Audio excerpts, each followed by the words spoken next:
Buenas tardes, nuevamente estimados alumnos de la Universidad Internacional Mesoamericana, en su carrera de técnico superior universitario en protección civil, primera generación, en su primer cuatrimestre. Mi nombre es Guillermo Cuenca y la materia que llevamos en esta clase 2 es Teorías para el estudio del riesgo y desastre. Esta, esta vez vamos a hablar de otro tipo de enfoque o de paradigma. El día de ayer o en la clase pasada vimos el paradigma divino. Hoy vamos a ver el paradigma fisicalista del riesgo. Todas estas teorías son muy importantes para poder determinar las causas que llevaron a la ocurrencia del desastre, cómo ese riesgo se convirtió en desastre. Y es de suma importancia que ustedes lo comprendan. Por ejemplo, el día de hoy, 25 de octubre del 2023, desde la madrugada nos encontramos con un hecho pues preocupante, que es el impacto del huracán Otis en el puerto de Acapulco y más bien en todo el estado de Guerrero, ¿no? Que tuvo afectación. Pues precisamente este tipo de teorías, señores, este tipo de paradigmas buscan explicar el por qué suceden los riesgos, el por qué un riesgo se convierte en un desastre. Y si nosotros llevamos a cabo este tipo de estudios, vamos a poder determinar, les diría yo de manera fehaciente, cómo y por qué ocurre un desastre. Vamos a ver aquí toda la evolución que se ha tendido para llegar a una explicación social de los desastres o un paradigma holístico donde todas las ciencias tienen que ver, no solo las ciencias duras como las matemáticas, las ingenierías o las ciencias naturales, sino también cómo las ciencias sociales estudian el posible impacto y cómo se podría generar ese impacto en la sociedad y en un grupo de ciudadanos que conforman precisamente esa sociedad. Entonces, señores, el día de hoy vamos a estudiar algo acerca de el paradigma fisicalista del riesgo desastre. Bien, después de haber visto en el video pasado cómo se estudia o los grandes pensadores estudian el enfoque divino del riesgo y desastre, después de este y después de lo que vimos del sismo de, de Lisboa de 1755, como este gran sismo rompe el paradigma básico del enfoque divino, se presenta un nuevo paradigma, un nuevo enfoque en la década de los 40 y que se llama el paradigma funcionalista o el enfoque funcionalista, que durante mucho tiempo fue el enfoque primordial que se le dio a los desastres. Este suceso o este enfoque va de la mano con algo que se ha determinado, que se ha llamado la ecología humana. Pero ¿cómo se llega a este término de la ecología humana? Este término de ecología humana viene de la escuela de Chicago allá por los años 60, en donde uno de los grandes pensadores llamado Harlan Burroughs, que es geógrafo precisamente, él es presidente de la Asociación Americana de Geógrafos, plantea el papel de cómo las decisiones humanas y sus efectos o influencias en el medio ambiente como una causa central en la génesis de los riesgos, es decir, cómo el ser humano altera el medio ambiente en el que vive, generando precisamente los riesgos. Hay un programa de Naciones Unidas desde hace varios años que se llama el programa Habitat, que trata de crear conciencia de una convivencia sana entre el ser humano y la naturaleza. Después del COVID-19, se piensa que los riesgos a los que vamos a estar expuestos son los de tipo biológico. De hecho, el marco de Sendai ya habla de los fenómenos de los fenómenos de tipo sanitario, de tipo biológico que van a afectar a las futuras generaciones, pero no hicimos caso. Y ahí nos vino el, el, este, el COVID y ahí están las consecuencias. ¿Por qué? Porque dicen los que manejan el programa Habitat que no hay una sana convivencia entre el ser humano y la naturaleza. Es decir, la mancha urbana, en todos los municipios, en todos los estados, en todos los lugares, la mancha urbana va creciendo y va creciendo y va creciendo. Es decir, la necesidad de vivienda urbana para sustituir a la rural va creciendo. Y vamos entrando en dimensiones, válgame la palabra, en dimensiones desconocidas. ¿Por qué? Porque destruimos naturaleza que no sabemos qué hay detrás de esa naturaleza o qué encierra esa naturaleza.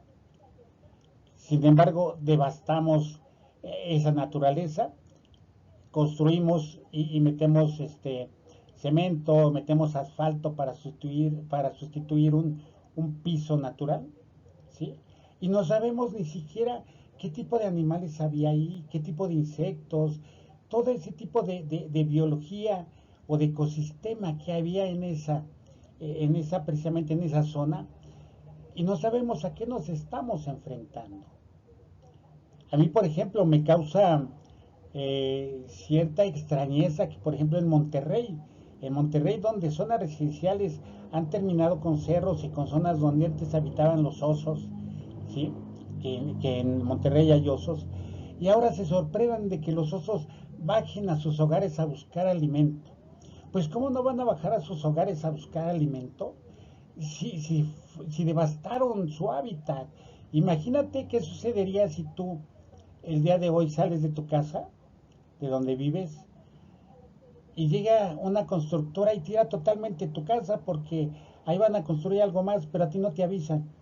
Y llegas a tu casa y resulta que no tienes ni dónde dormir, ni dónde comer, ni dónde descansar, ni bañarte, ni nada de lo que necesitas para sobrevivir. Pues eso precisamente pasa en los hábitats, señores, ¿sí? Y esto es precisamente las decisiones humanas y sus efectos que tenemos en la influencia en el medio ambiente, ¿sí? Es por eso que ahora viene el famoso cambio climático, precisamente también, porque estamos alterando las condiciones en las que se encuentra nuestro medio ambiente. Y es así como en 1923 Barrows, como les decía, que es el presidente de la Asociación Americana de Geógrafos, propone que la geografía debe ser considerada como una ecología humana y no una ciencia que estudie los eventos o los fenómenos desde un punto de vista espacial, es decir, no espacial del espacio, sino espacial de las dimensiones del espacio, de, de, de, de cómo concurren varias gentes en un lugar, ¿no? Y dice que en su lugar deberían estudiarse las relaciones que el hombre tiene con su medio ambiente y del control que este hombre trata de hacer sobre este medio ambiente. Y es lo que está sucediendo, señores. Actualmente el programa Habitat 3, que les comentaba yo, el programa Habitat 3 sacó unos lineamientos que se llaman la nueva agenda urbana, que les recomendaría que leyeran mucho. Esta nueva agenda urbana dicta las pautas para poder crear colonias o nuevas comunidades, pero con un punto de vista ecológico de manera que el ser humano y el hábitat que es de la zona o la naturaleza de la zona cohabite con el ser humano de manera en que una no afecte a la otra, sino que las dos se lleven de la mano. Fíjense que esto ha sido un triunfo, por ejemplo, en países de Europa, donde ustedes ven ríos que pasan por abajo de las casas y no están contaminados, donde ustedes pueden ver pasos de peatones para animales, ¿sí? Por encima de las carteras, buscando precisamente preservar a la naturaleza, tener una convivencia adecuada con esa naturaleza.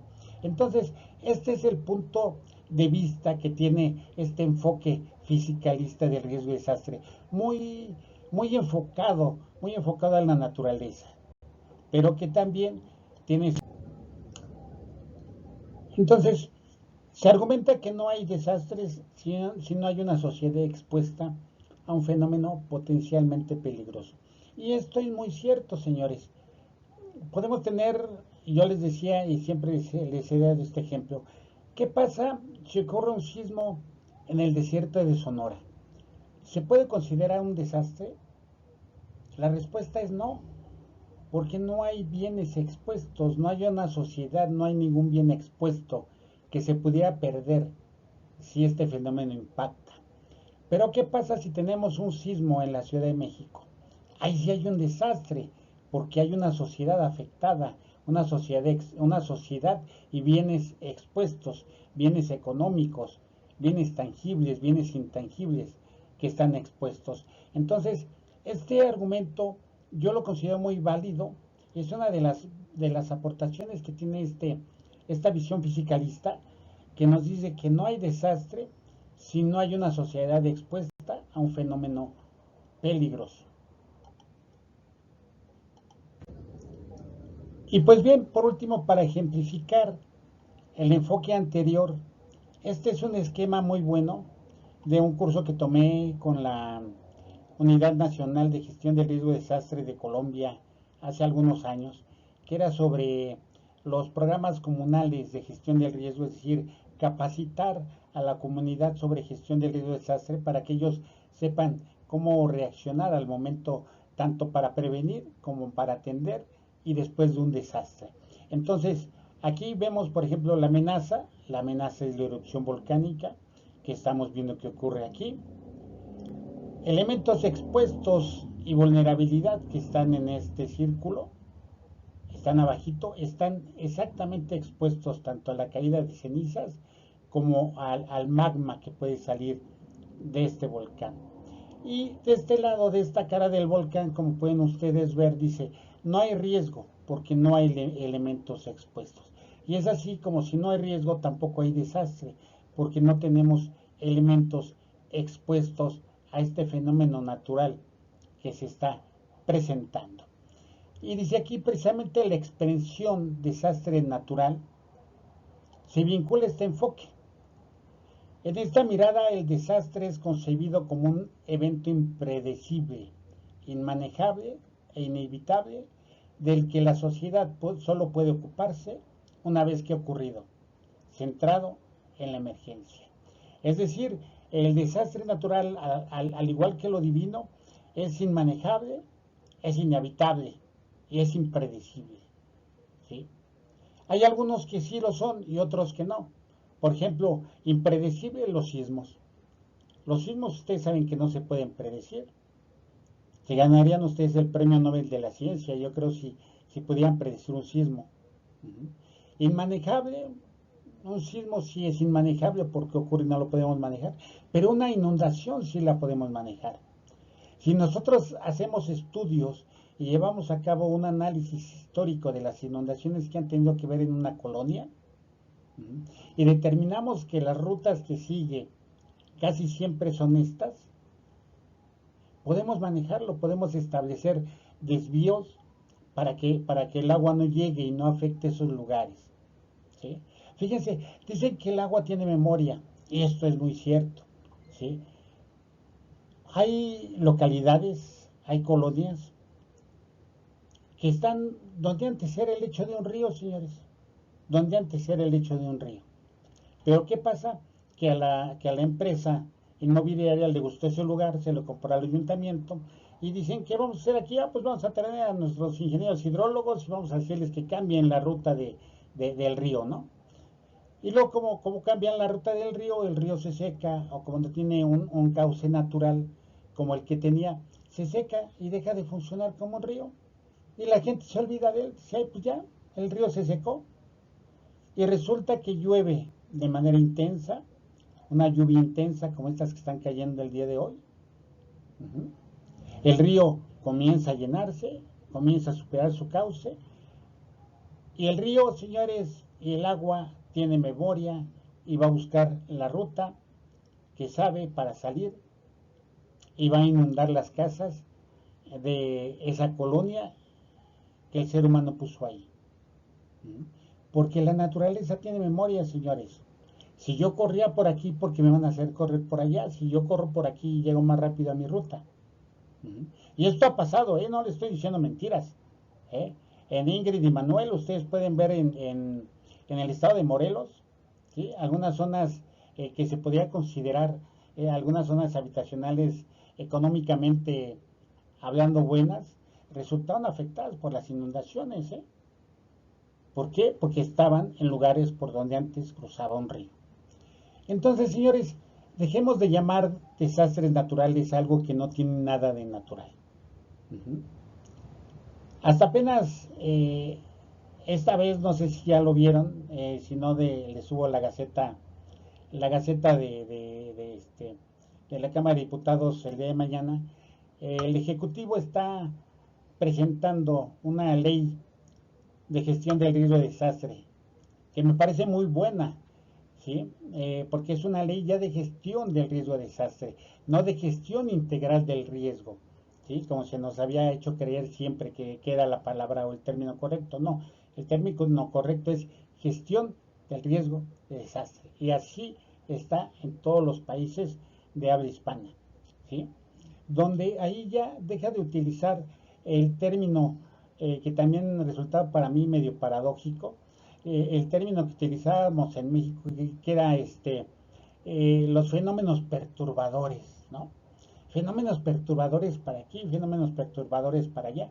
Y resulta que cuando queríamos explicar o hacer la ecuación del riesgo, como lo vamos a ver después, que es amenaza por vulnerabilidad, es igual a riesgo, ahí sí ya le cambiábamos, ya llamábamos amenaza y no fenómeno perturbador por vulnerabilidad, ¿verdad? Para determinar el riesgo. Entonces, aquí ya cambia un poco el contexto de lo que estamos hablando y ya empezamos a hablar de cuestiones que se manejan en la mayoría de los países de Latinoamérica y que necesitamos nosotros también hablar el mismo idioma de que hablan nuestros hermanos que se dedican igual que nosotros a la gestión del riesgo de desastre. Entonces, señores, hasta aquí el enfoque funcionalista del riesgo y desastre.